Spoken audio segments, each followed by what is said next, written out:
Kyoto, Osaka, Vancouver, Mexico City, and more. It's Notebook on Cities and Culture Season 3, kickstarting on Friday, December 14th. Keep your eyes on colinmarshall.org for more information. This episode of Notebook on Cities and Culture is brought to you by Fleetbit, making it easy for transportation providers to provide digital and mobile tools for their customers. They'd love to talk with anyone, and you can find them at fleetbit.com. Season 2 of Notebook on Cities and Culture is brought to you by Carl Haley and Daniel Murphy.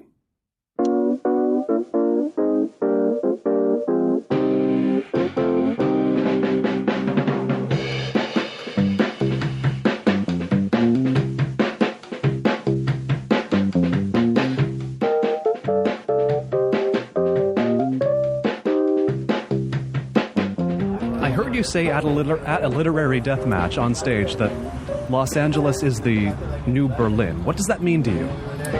When I said it, I thought that it meant... It's interesting because since I've been to Berlin, but why I originally said it because LA has a vast amount of space. I've been living in Paris and New York before I moved to LA, and those places are squeezing out the artists because there's no room for us. But LA and Berlin have the actual space for people to exist and create without having to pay inordinate amounts of money for rent, which I think is really the key to how we create. So the fact that LA has space, I actually stand by this statement. I thought I was going to backtrack, only that I think Berlin is too alcoholic for me. But, I can't stay away from it. But yeah, it's a terrible first answer, but let's just start with that.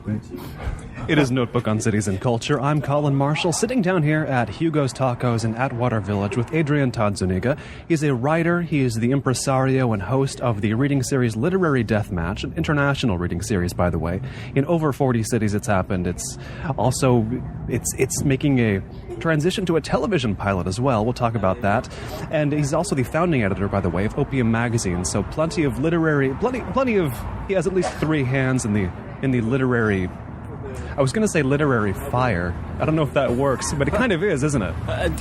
It is a literary fire, and because the flames are confusing. Yeah, the flames are confusing. Tell me, you've lived in many cities, but including San Francisco, Paris, and New York. Cities thought of as literary. Right. Tell me about your discovery of the literary world here in Los Angeles. This is, to me, moving here, I moved here 11 and a half months ago. I'm not going to get more specific than that. Let's say 11 and a half months. I knew that there was a lot of literary people here. I knew there were great writers because we had done the show here several times. But moving here in the warmth and depth of the literary stuff has just been awesome. I mean, you have your Amy Benders and your T.C. Boyles, but there's a really incredible range of writers, fascinatingly like porn people who have come up to write novels and memoirs and things like that. There's just a huge, like the comedy scene and the people that write in that world are incredible. It's just, I don't know, it seems, well, in Los Angeles Magazine I said that my goal was to make Los Angeles the literary center of the world by 2022. And I think that's just about shifting a focus and an idea because so many people, there's room here for people to live comfortably. There's sunshine. There are huge, enormous trucks wheeling by in the distance. And you got to come, you guys. We've got huge, enormous trucks.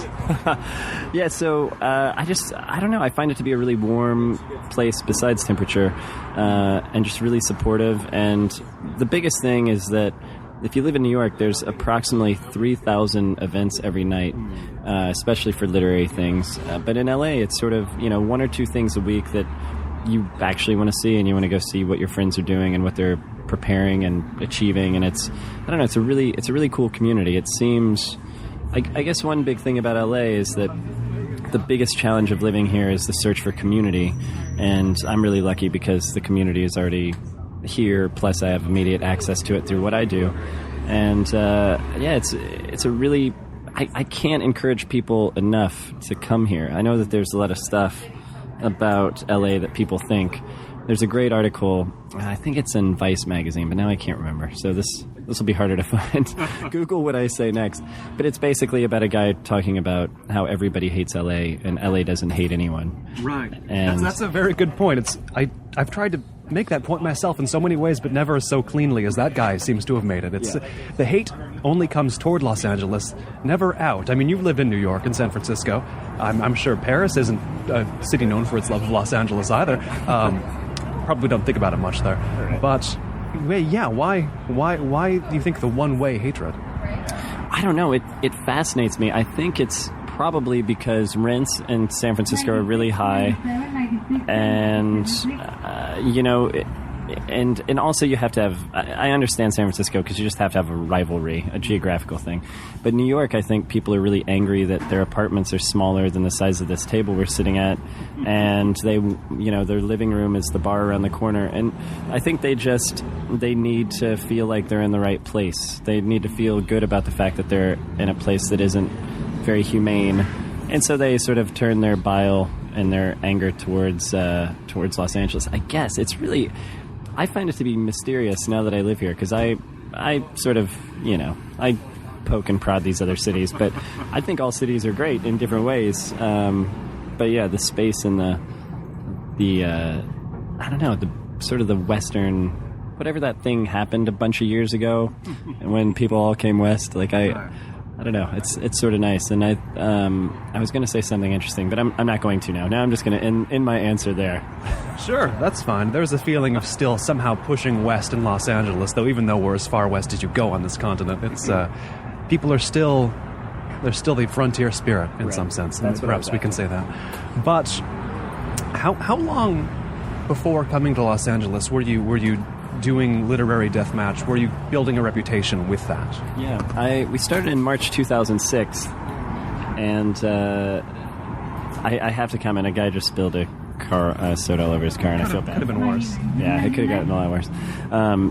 But yeah, I moved here in March. I started literary deathmatch in March of 2006, and we had, I guess, about 5.5 years of reputation, and we'd done a couple events. It's interesting that I think LA was our 10th city out of, we're now at 46, but just for LA to be our 10th city seems sort of absurd. But the reputation was already in place for all those years, and it was really cool because we knew how to handle getting the best people and sort of refining the lineups and finding the judges and things like that. So, and I always say if you're 101, 100.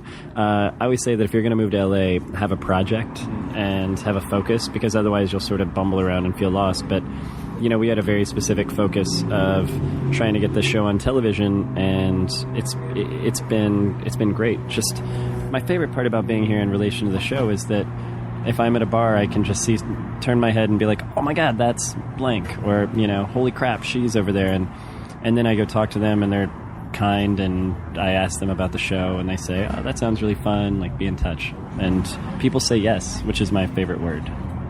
Not true in New York, as I understand it.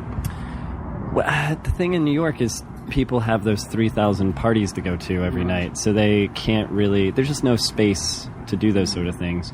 And here everybody's trying to, stage time's really valuable, and there's that trade-off, and people like being part of something that's different. In New York, something is different and new for about 20 to 28 minutes. Like I remember when I was just looking back over our notes, and we used, in 2010, our April Fool's joke was that we were going to do the literary deathmatch at the White House.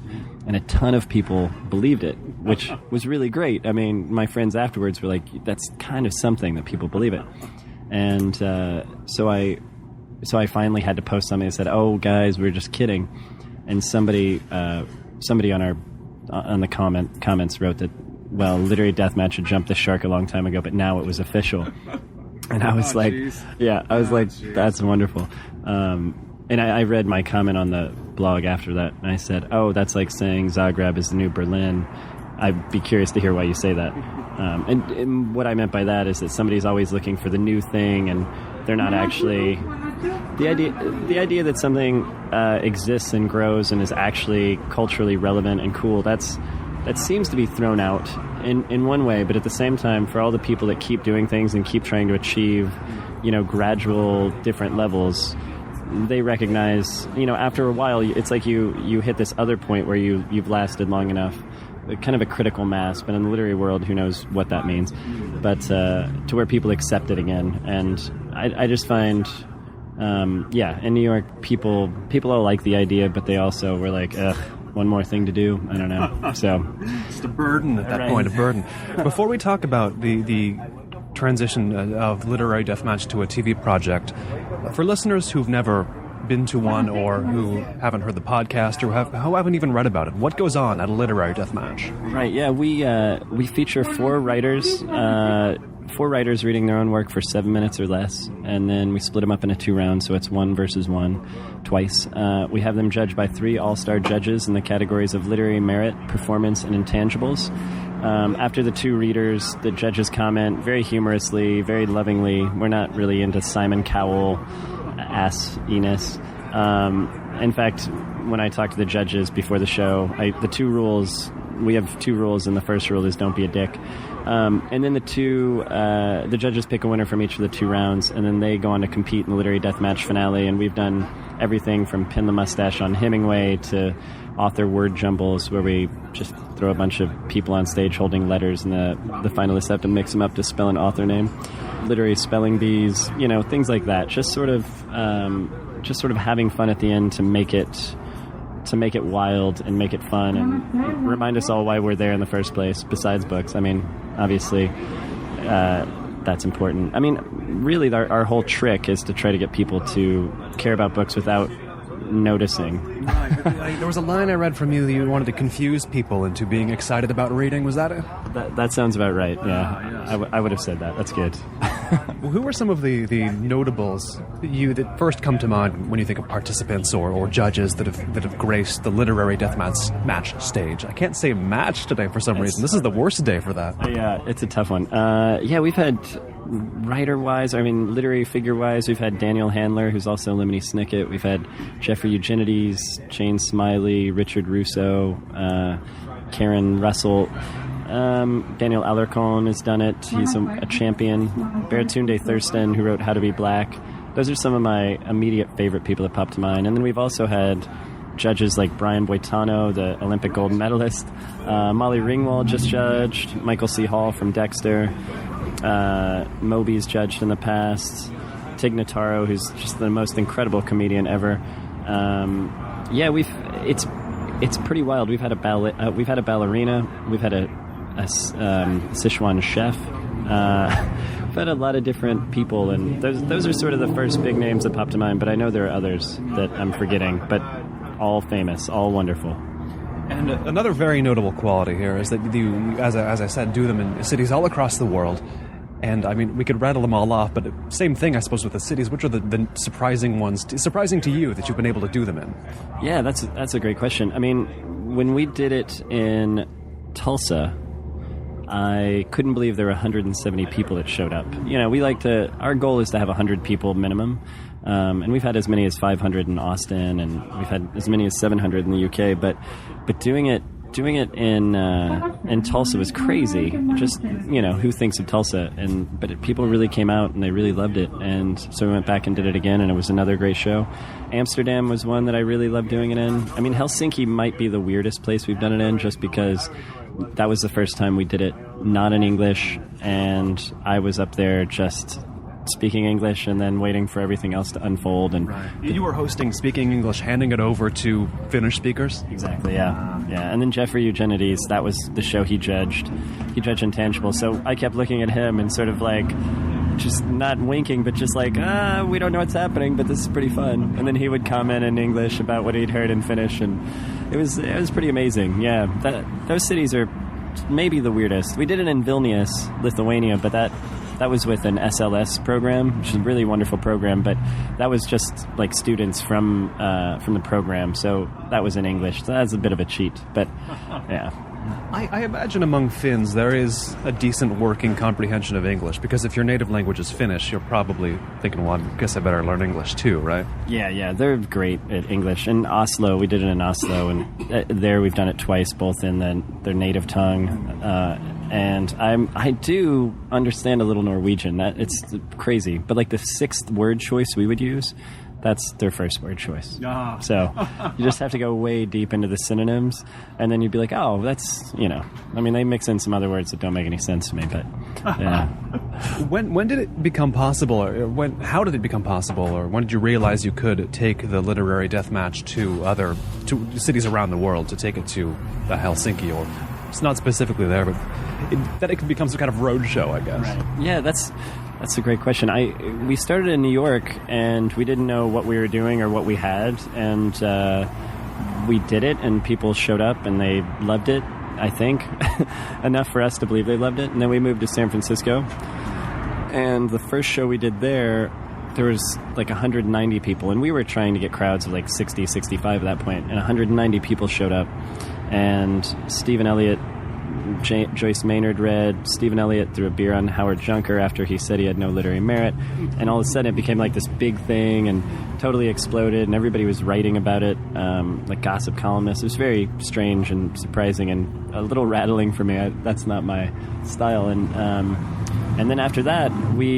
I was in New York for the Penn Festival, and this girl that was working at the door at one of the events, she's like, oh, hey, do you remember me? I'm like, she's like, it's okay. I live in Beijing. We met when you were in Beijing a couple of years ago.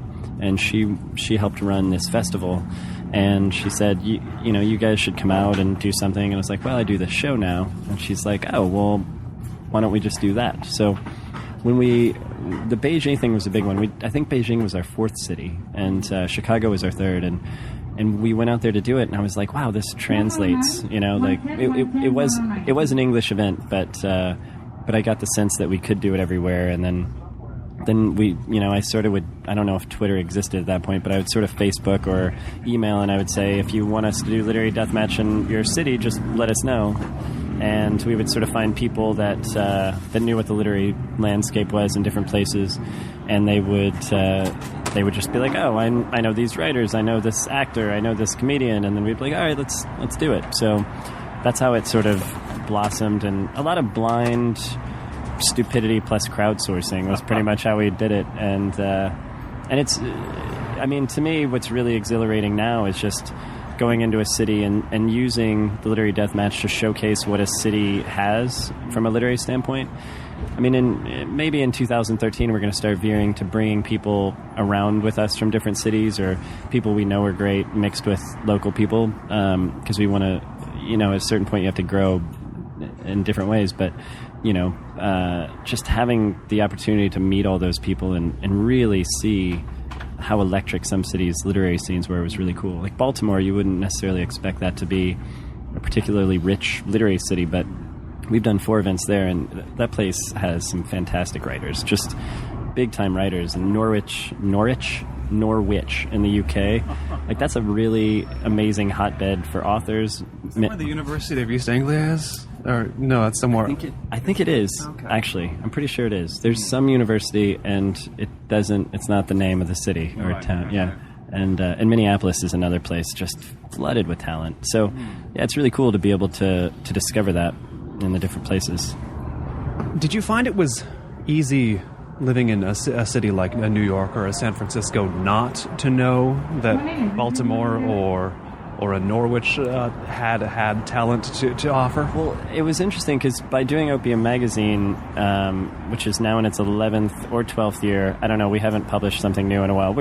We'll get around to it. But by doing that, I sort of was able to see different writers that I really admired pop up. And as soon as somebody really amazing would send a story, I would write them, and I'd be like, oh my God, we do this event. We would love to have you read at it. And so that sort of gave me a sense of how diverse, especially in America. I mean, we have an enormous country, and not everybody can afford or should bother affording to live in the big cities. So I was sort of aware of it. So, but it still impresses me how many great writers are in different areas. We've never done the show in Santa Fe, but apparently that place is teeming with talent. So we gotta get down there soon. I hear the Adobe architecture is quite fascinating there as well, and they have some picturesque deserty places. I don't know much about Santa Fe, but if you report from there, I'm sure the podcast listenership let me ask you this: what plans do you have, literary deathmatch wise, for converting these shows into media accessible everywhere? Yeah, we're starting here. Here's a clumsy thing: is I'm a fiction writer first, so we never really had a business model. We didn't charge for tickets for a long time. Then we charged $5, and then we would go do shows all over, and we would charge $5 to $7 and lose money. And so now we've sort of standardized how much we charge. But the big thing is, our business model for the last 2.5 years has been get a TV show, which is an interesting, huge fail state. And now we're sort of, I work with 3 amazing executive producers, one in the UK, one in Boston, and one in LA now. And they make sure we have a better business model than let's get a TV show. But ultimately, when we shoot the pilot in December, the goal of doing that is sort of twofold. It's to see if we can get a TV show. For the last 1.5 years, people have told us that the show is too smart for television. Now, what do you think they mean by that? Because that sounds like a dismissal that can mean so many different things. Right. To me, it means they've never seen the show. That's a fairly obvious, to the point, no, I've never gone. Because if you go and you see a comedian talking about literature in a great way, seeing it through that lens and cracking up a crowd of 200, you go, oh, right. It's, because at the opening of the show, I can make several different jokes, but I'm going to use William Faulkner instead of Colson Whitehead because that's more accessible, and the last thing I want to do is be condescending. But I might give a little speech at the end of the show saying, hey, it's great to talk about old white guys, but my goal of doing this show is to be able to reference Daniel Alarcon or Amelia Gray or Colson Whitehead in the future instead of, these dead guys that are pretty talented. But yeah, so I forgot what the point of that was or where I started, but I know that was getting to a much bigger, more amazing point, which was, I remember now. And so, yeah, to backtrack to maybe an original point, to get it on TV obviously is the first goal, because I think we can really explode what literature is in the current cultural landscape, the pop cultural landscape. But the other thing that it's going to do is it's going to give us a sense of how much it costs to do this, how much we can make if we produce really amazing content and do 30-minute shows that we release on the web, these kind of things. Because what we really want is for us to be able to produce amazing video of the events, for that to appear in a Kindle, ebook or whatever on your iPad, so that you can both see these writers and see them perform their work, which I think is a really interesting thing, but perform it in a very tight, beautiful way. Because, if you have an iPhone camera of somebody, that's interesting, but I don't think that's going to make people jump to really understand, or we live in a video world and people like aesthetics. It's going to look better if we have a great looking 7-minute video than a crappy looking 7-minute video, and we want to honor the people's work in that way. And so ideally that happens and we get sponsors and we can just start really producing that kind of content and really having people have access to that kind of stuff, because I think it's like a DVD extra that if you get to see the author reading their work in a cool environment and they're really bringing it, if they do a reading at Barnes & Noble, that's fine, but there's something special about Literary Deathmatch that brings out the best in people. Because even though it's, and I'm not going to say it's a fake competition, but even though it's, we undermine the competitive aspect of the event with our finale and the different things we do in the show, it still makes people want to win, and they rise up and they're just a little bit better, and that's really exciting, and it sells their work better, and it's cool. I don't know what I'm saying. It brings to mind some of the founding principles you've talked about elsewhere, as far as why you started Literary Deathmatch and what was broken about readings you would go to elsewhere. You'd have the one guy reading for 14 minutes past their time limit, and one of them weird, solemn. What were some of the broken aspects of existing readings that you noticed before you started the Deathmatch? Yeah, during the time when we started it, it was Elizabeth Koch, Dennis DeClaudio, and I. We sat at a sushi dinner, and we were just like, all right, let's talk about readings. Let's just eat a bunch of sushi and drink sake and and talk about that stuff. And just an aside, if you go to Japan, which you were at recently, I might be anachronizing this interview, but the word for alcohol is sake. So if you ask for sake at a bar, they're going to look at you like an idiot because it's like going to a bar in America and saying, "I'll have some alcohol." The word is nihonshu. Anyway, I find that to be fascinating. So, he's right, by the way, and you can hear my Japan interviews next season, listeners. Continue. Perfect. I'm just doing a little promo for you. But yeah, so we had that dinner, and basically two things really emerged, which was one trend in the literary world in New York in 2006 or late 2005 was, people have always been desperate to make readings fun or interesting. So people were bringing in comedians to perform between the readers. So one comedian would go on and just have everybody laughing and everybody having a great time. And then I remember this one guy coming on and reading about his sister dying, and people are just like, "Oh, it was really tough for him to go up and read that after everybody was laughing." And then B, anyway, it didn't work. It was a broken way to get people in the door because it wasn't seamless. It wasn't integrated.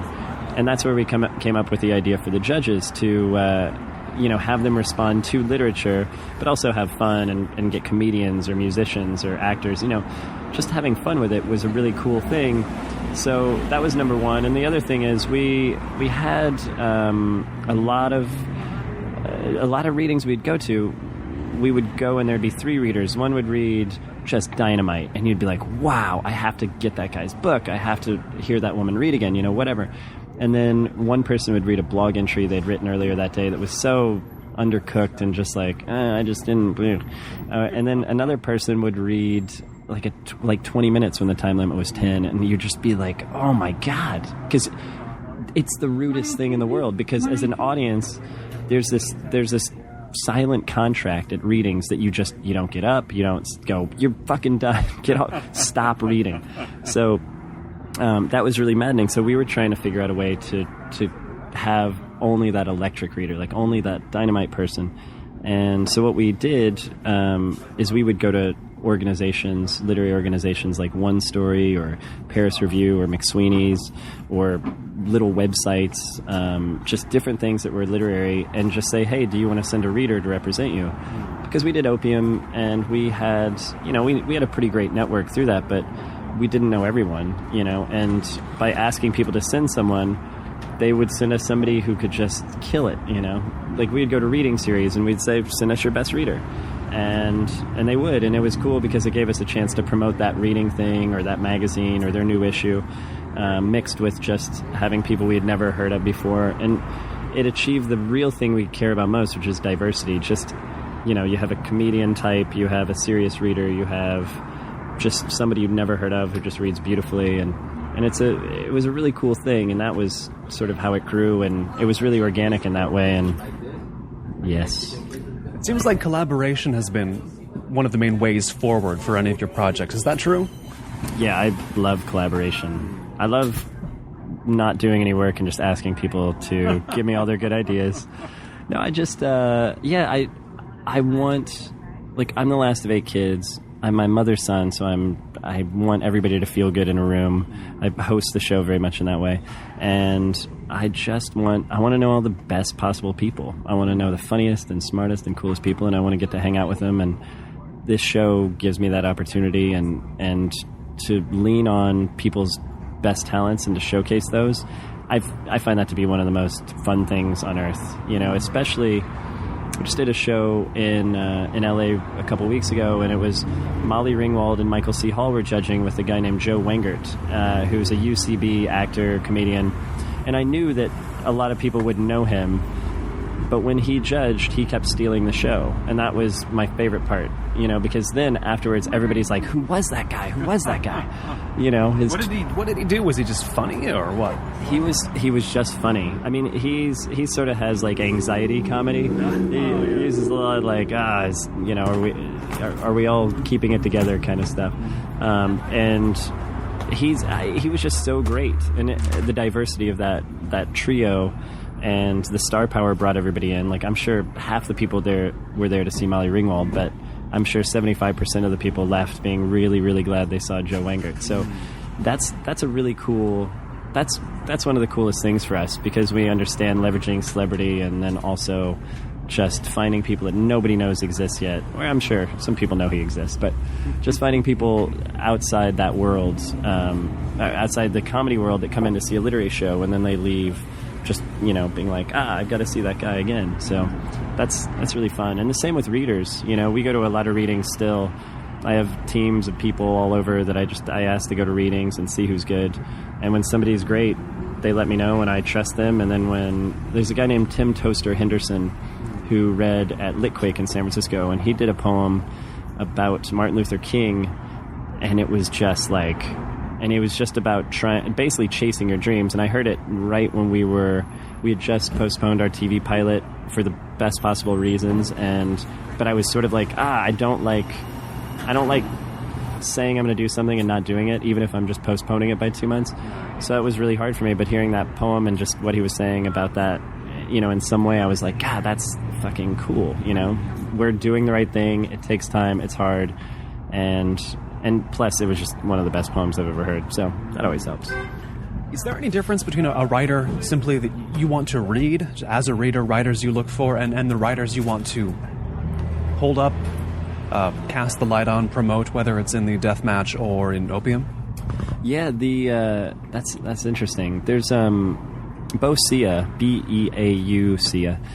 He's a performance poet who I found through Def Poetry Jam, and he's going to be doing our TV pilot. And he just released a book, and there's something in me. I'm going to go get the book after I leave, and I'm nervous to read the book because I know he just does something when he's on stage that is so captivating, and he's so warm, and he's just in it, He doesn't have the performance or the slam poetry voice, he's his own thing.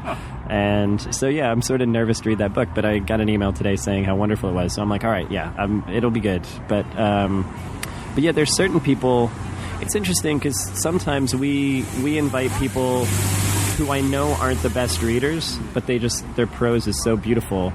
And it's really fun when somebody like Bo is up against that person, because afterwards somebody will come up to me inevitably and say, well, how do you judge that versus that? And I was like, yeah, exactly. And they're like, what do you mean? Yeah, exactly. I'm like, well, we tricked you. You're here. You just saw both of them. Now you get to pick. And that's ultimately the thing. The real judges in the crowds are the audience.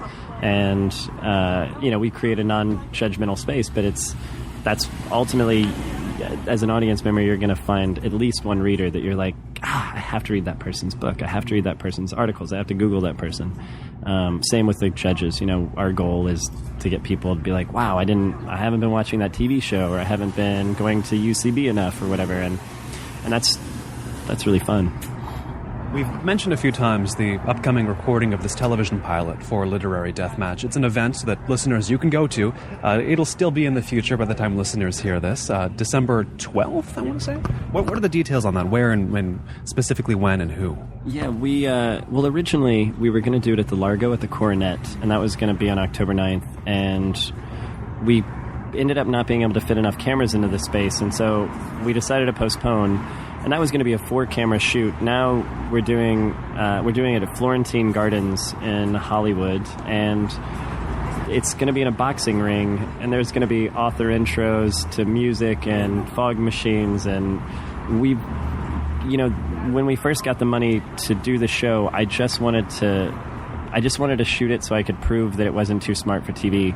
And we've been working with a producer here who's just absolutely amazing, and he's like, let's make it Friday night fights with books. And since then, it's been incredible. So we're going to do it in a boxing ring surrounded by 350 people, all the smartest, funniest, kindest people in LA. And I expect you, listener, to be there. And the judges so far, you've asked me at the right time, because 2 people just confirmed, and I was jumping up and down in my apartment. But Tig Notaro, who's the comedian I mentioned earlier, she's going to be coming in from New York for it. Michael C. Hall is going to judge again. We've got Keegan-Michael Key from Key and Peele, who's the guy that we just found out is going to do it, which is blowing my mind. He's one of the funniest humans on earth. And we also have, as far as readers, we've got another judge confirmed, but I'm holding off to reconfirm with him on Friday. But then reader-wise, we've got Susan Orlean, who is just a fire starter. Daniel Alarcon, one of the New Yorker 20 under 40 guys, he just confirmed right before I got here. And Bosie is going to be doing it, and Jeannie Darst, she's so good. She wrote a book called Fiction Ruined My Family, and it's so funny and smart. And Tracy McMillan, who wrote You're Not Married, which is the highest read thing in Huffington Post history. Wow. I think Why You're Not Married, yeah. And then her book is Why You're Not Married Yet. She's awesome. And then some other people. It's weird, I can keep most of this in my head, but some of it falls out of everyone's. Oh, Simon Rich, who, he's so good. He's a 2-time literary deathmatch champion. That's only 3 people have done that, achieved that way big honor. My lady's a big fan of his. She's going to be mad if I don't take her to this. Oh. And all of your ladies are going to be mad if you don't take them to this, listeners, right? Yes, absolutely. And it basically, in short, will be the greatest night in literary history, I think. I mean, because think about it. Think about what the great nights in literary history are. There was, like, that one time when you made out with that person at that one reading. But this is going to be like 1,000 makeouts at once. Oh, my God. But think about Imagine the sound. Yeah. Oh my God, it's gonna be gross for a couple seconds. But get used to it. Yeah. But yeah, if you think about it, literature doesn't have like single nights. I just realized that now. So yeah, this will clearly be the greatest night in literary history, which is pretty cool. Indeed. How does it break down in your own life in terms of how much time goes to organizing literary deathmatch, how much time goes to your own writing, how much time goes to the reading that presumably fuels this all? Yeah, the current setup in advance of the TV pilot is 104% literary deathmatch TV, 1.3% writing, and then 1.7% reading. So that's been it's a weird time, but usually we're going to have done 60 events this year, and I'm actually eager because I'm taking a flight from LA to London to do a show there, and then in Glasgow, and a flight back, and it's a 4-day trip, and I'm actually looking forward to the flight because I'm just going to be working on my a short story and trying to edit this novel I'm finishing. It gets to be that way, doesn't it? The flights that's when I can work. Right. You hope that the day won't come when Wi-Fi is free on planes, because that's going to be the end of everything. That's a total disaster. It's the worst thing that could happen to books. And I'm also going to be reading George Saunders' new book that's out in January, which he's an incredible force. Here's the thing. If you're listening to this and you are like, this sounds pretty fun, or you think I'm an idiot, just read George Saunders and judge me by that. If you don't love him, then fair enough. But at least read him. He's amazing, amazing force. And he's not done the show yet, which maddens me because he's one of my 2 favorite writers. Is he somebody, I assume you've reached out to him, or he must be a busy guy as well? Yeah, he won the MacArthur Genius Grant, and he's always, he's in the New Yorker about once every 4 or 5 months now, so he's killing it. But and he lives in Syracuse, so it's not easy for him to get around, and he's a professor. But yeah, he's one of the 2 dream guys right now, which is Tobias Wolff and he. And Edgar Carrett, who's my other huge influence that hadn't done the show, he just did the show and won in Edinburgh, so we're good there. But yeah, I forgot what the question was again, because I had too much gin last night. Well, it doesn't matter, because I'm going to ask you this, that, speaking of traveling, of going to various cities, and speaking of your own writing, I recall reading in a few other interviews, you mentioned this concept, this book, Passport, short stories, sub-1,000-word stories, I believe, based on every stamp in your lost passport. Could you fill that out a little bit for the listener? Oh, that's funny that was the original concept for that. So yeah, so I had written a book. They all ended up, they were 500 words or less at first, and then I changed it to 1,500 words or less. And it was a memoir about the 6% of my life in which I had not been in the country. And my agent read it, and he was like, well, I just feel like it's like you'd need to tie it together a little bit more, because there would sort of be a year between trips, or 3 months or whatever. And it was interesting. It ended up being like this story about this guy who was trying to fall in love and couldn't quite pull it off.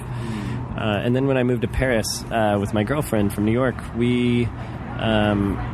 I I rewrote that entire book into a 1,061-page novel, and it's now called the Thorstein Foundation Grief Carnival, and it pulls largely from those essays, but I had to cut different cities or move things around, and you had to fictionalize at a certain point. It stopped being, there was a point when it stopped being about you. Right. Absolutely, yeah. And it's hard to tell the truth in memoir, I found, and I don't feel like a memoir guy. I was raised on fiction, and I just love fiction, and the truth that comes out of fiction I find much more compelling, and just reworking that book, I was telling the truth way more in the fictional thing. I didn't want to have sex with certain people in the memoir that I suddenly was allowed to have had sex with in the fictional book. The rules change, and they're more suited to how you want to write. Absolutely, yeah. And it was writing a 1,000-page novel based on a 210-page memoir was surprising. Right. I've since cut it down to about 650 pages, and I'm going to be working on that after the new year. But I forgot how that came about, so I'm glad somebody reminded me how that book came about. That's cool. It's fascinating to hear the ways these projects iterate, and even more fascinating to hear why fiction is what you write. I mean, personally, it divides so much. I mean, I love to read fiction as well, but I only have the proper gene to write essays. Right. Complete nonfiction. If I could press a button, would I want to be able to write fiction? Yes, but that button doesn't exist. Tell me about the writers that you meet, that you showcase, that you publish in Opium. Do you care about form, or do you just care about writer? Do you care about, I want to showcase fiction writers, I want to showcase short story writers. I know you're a fan of the short story form specifically, but ultimately, do you care only about the writer, or do you have priorities as far as what form they're writing in? Well, first I'll say that the reason I love fiction most is that I think we've veered towards a nonfiction world now, and I think when you read nonfiction, you know what you're learning, and therefore it's not as interesting, to me at least. And in fiction, I feel like fiction is like armor. Like the more you read, it builds this armor that you have no idea even exists or how it exists, and you walk through the world just stronger as a person and more capable of dealing with it. But none of it is obvious, so you don't feel like you're getting the same. The input is harder to understand that it's inputting. But in terms of form and that question, I care most about style, so that's always a priority for me. And I love when writers take chances, and I love when they order number 127. Yeah, I think we all savor those moments as readers. That's why we learn to read. Crispy chicken tacos. But yeah, that's an interesting thing. I haven't thought about that, and I'm wondering what I think about it now. Right. You got to write about it. That's the only way to find out what you think. That's true. Yeah, that's the best way for sure. But I guess form. I mean, I'm thinking of Mark Z. Danilevsky. Did I say that name right? Danilevsky. People will know. His fans will know who you mean. Right. Exactly. He is like a wild man with form and things like that. Just writing text all over a page in different directions and things like that. I mean, I think right now we live in a world that story trumps everything. And I just taught a class at Quinnipiac University, and that's what I was telling the students was that if you have something you believe in, if you write a short story, a poem, whatever it is, if you write something you believe in, look at a way to use that in another way, meaning if you need to make a short film about it, or you do a little web video, or you turn a poem into a piece of fiction, or you turn a piece of fiction and change all the she's to he's or whatever, meaning that if you have something you believe in, try to twist it up and see what else is there, because I just think story is more important than any form or whatever. And I think just the perpetuation of web videos and things like that gives a lot of people opportunities to do really creative, fun things, and I think it's interesting to try to search that out. I don't do it enough, because if I write a great story, I'm like so relieved, and great is in quotes. But if I write a story I believe in, I'm just glad it's done. And then I want to write another one, or I get sidetracked with other things. But I do like the idea of adapting things into different forms. So I don't think I answered a question, but I did talk for 45 minutes straight right there. So I feel like that's the same thing. You answered many questions that I had anyway in my head, Right. so that's fine. Now, you mentioned being the last of 8 kids in your family, and another biographical piece of information I wanted to run by you and verify if it's true. I've heard you've lived in 20 cities across childhood, something like that? A lot of peripatetism in your family, military family, or what was going on? Yeah, I was. I went to 23 schools, so okay. that was over how many ever cities we were in. My father was how I describe him as a tactless genius, meaning he was an industrial engineer and he would go into factories and basically rework everything that they did. And then after 6 months, the places would become very, very profitable very quickly. And then he would get a big ego, and he would demand all these things that were unrealistic. And people were like, oh, well, you already fixed everything, so how about we just let you go? So basically my youth was spent between like wealth being in quotes as well, but like sort of peaks of having money and having things, and then sort of 6 months of poverty and like, oh crap, how are we going to make it? 6 months of food stamps and then a year of prosperity? Let's go 6 months each. Yeah, I wouldn't say a year of prosperity, but yeah, I'd say 6 months of food stamps and 6 months of prosperity. And and we were moving to different cities with factories or towns, because generally those kind of places are in small towns. So I definitely became very comfortable with moving and socializing and getting to know people. And were there techniques you developed having to go across 23 schools? When you landed in this new school on day one, was it like, okay, what's the plan? What was the plan? I think I was too young to have a plan. I mean, somehow I got straight A's for a very long time, and then one time I remembered being like, oh, I don't have to. Or there was just one time when I think I was just sort of sad, or I was bummed out. And I was in 9th grade, and I didn't. Everyone is in 9th grade. Yeah, I had the malaise, but none of the friendships that I had acquired in the past to support it. So I sort of was like, oh, I don't have to get A's, and so I became lazy in school, and that's also when I was like, oh, I don't even know if I like school. I'm fine with it, but I want to write, I want to draw circles on stuff. I don't know what I wanted to do, but yeah, that was pretty formative, I guess. I mean, I think mostly my mom is just a really, really social person. She's passed away a year and a half ago, but she was that was a big influence on me. Just my dad was sort of like a quiet guy, and my mom just super friendly to everyone. And so I guess when I went into new schools, I was like, oh, everybody, let's just be friendly to people, and it worked all right for a while. So did that constant moving instill in you, do you think, a certain sense that motion, perpetual motion sense? Like, you do so much traveling, you've moved around a lot, we've talked about the cities you've lived in and all the cities you've taken literary deathmatch to. Do you have that base sense that to live is to keep some sort of motion always going?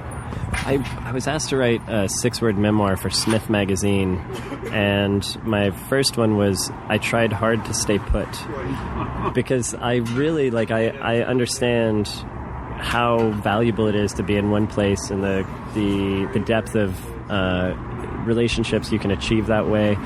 And yeah, it's really important to me, but I keep moving towards a life that pulls me out of that. And I think that makes sense. I mean, I think what I'm ultimately achieving, or I'm ultimately after, is a quieter sense of what home is, which I think I have found in LA.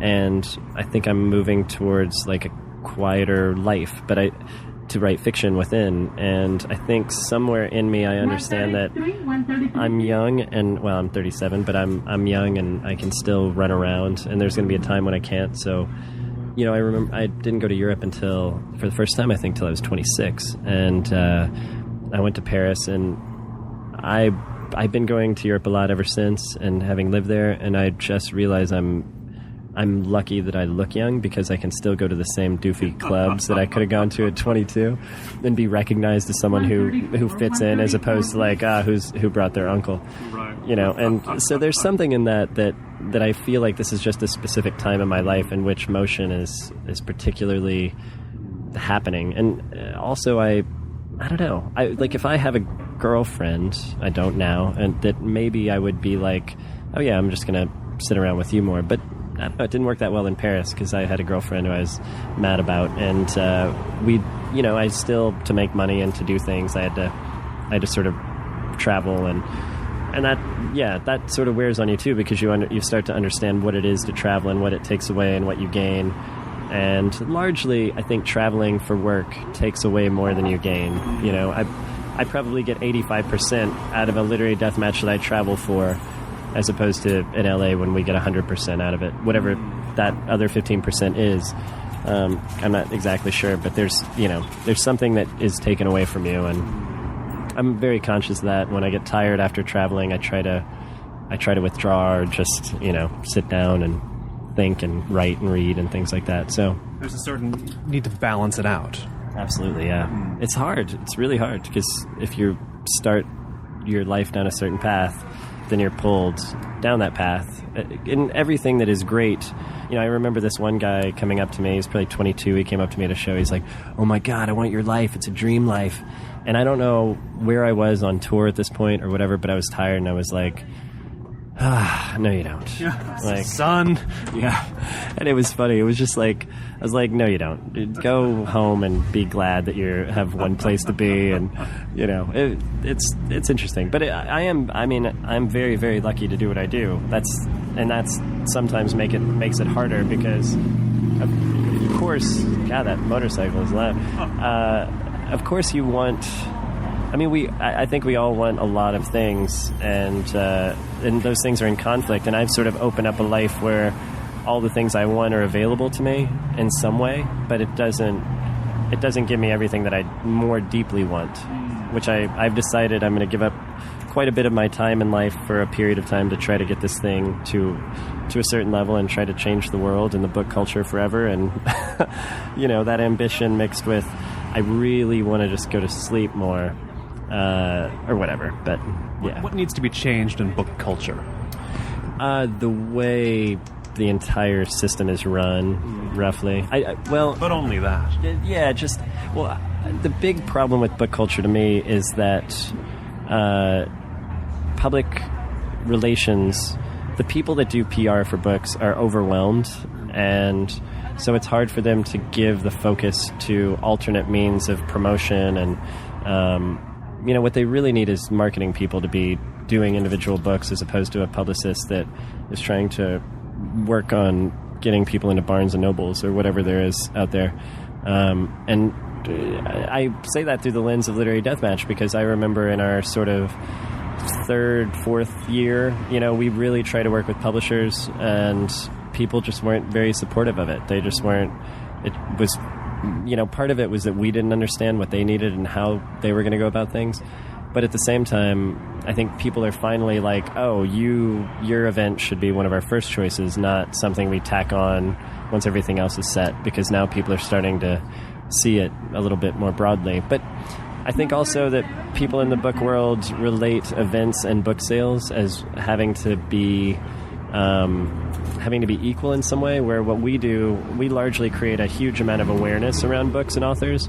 So while it might not translate directly to book sales in the way that publishers want, just what we do is we try to create a fire around these books and around these authors that, people are going to know about it in Austin, even though there's an event in Portland, or, people in New York are going to hear about it. Well, they're going to hear about it anyway. They have nothing to do but go to those book parties. Those fancy book parties. I'm kidding. Fancy. Yeah. Hors d'oeuvres and whatnot. Trader Joe's wine. Right. Finally, do you see, or do you think you will see, or sense or feel that core laziness around which the sense of, anything involving books being too smart for TV, for example? Do you see that breaking down, or I guess that's maybe the whole point of your enterprise, but do you see that? Do you see whatever is causing that as a sort of a breakable thing? The show that we do is deeply subversive on a couple levels, and one that in one way, my goal of getting this on TV and our pitch will basically be like, people want to feel literary. They always have. They want to get the references. They want to have read, but there's no time to read. So one of our kind of pitches is like this. In 30 minutes, a bunch of people are going to get a sense that, oh, I read 4 authors this week. And to me, that seems more appealing to a TV executive in some way, because they'll see it as a lazy man's way to read. But ultimately, what the impact it'll have is to get people aware of books and just thinking about reading in a way. And if you get in the TV show, the readers will only be there for 3.5 minutes. So it really is a taste test to say, oh, well, here are 4 things. Which one do you like best? Go read that one. Go on a blog and talk about it, etc. And I think that's it. That I always talk about how people cannot be or people and things can't be one thing anymore. Meaning, Literary Deathmatch is a comedy show. It's a literary series. It's like a circus. People are now like actors / comedians / authors, and I think nobody's just a fireman, for example. Right? Yeah, fireman / funambulist. Like, there's a lot going on in the world now, and because we figured out via the internet that there's communities and time for the things we care about most, and so people just, there's a lot of slashes, and so I think that's the key to breaking down that larger wall. And if we can just keep, if we can, I don't know what I'm saying. I know what I want to say, but it's buried deep in my medulla oblongata. We can all sense it. I think it's coming through. I've been speaking here at Hugo's Tacos in Atwater Village with Adrian Todd Zuniga. He's a writer. He's the impresario and host of Literary Deathmatch. He's the founding editor of Opium magazine. And you listeners in Los Angeles, or even outside of it, come to Los Angeles. Maybe even move here before December 12th so you can come to the taping of the pilot of Literary Deathmatch TV. To get the tickets, they do what? They go to literarydeathmatch.com and buy as many possible tickets as humanly possible. You have your orders, as many tickets as humanly possible. Adrian, thank you so much. Of course, it was a thrill. Thanks, Colin. This has been Notebook on Cities and Culture. I've been Colin Marshall. You can keep up with the cultural creators, internationalists, and observers of the urban scene on the show at colinmarshall.org. Thanks. And special thanks to everyone who backed this season on Kickstarter: Danny Bolson, Brad and Laramie on Movies, Paul Doyle, Umberto Grant, Matt Howie, Andrew Hovanek, Mark Hines, Mary Gillander, Eric Graham, Will Graham, John French, Andrew Philippon Jr., Kimberly Hahn, Chris Kay, Andy Cooney, Mark Larson, Rebecca O'Malley, Michael O'Regan, Gail Poole, Blake Riley, Superfan Giovanni, Aidan Nullman, Adam Schaefer, Rob Schultz, Scott Schenker, Cam Smith, Kevin Smokler, Adam Sutherland, TSD, Thomas Unterberger, Matt Warren, and Wayne Wright.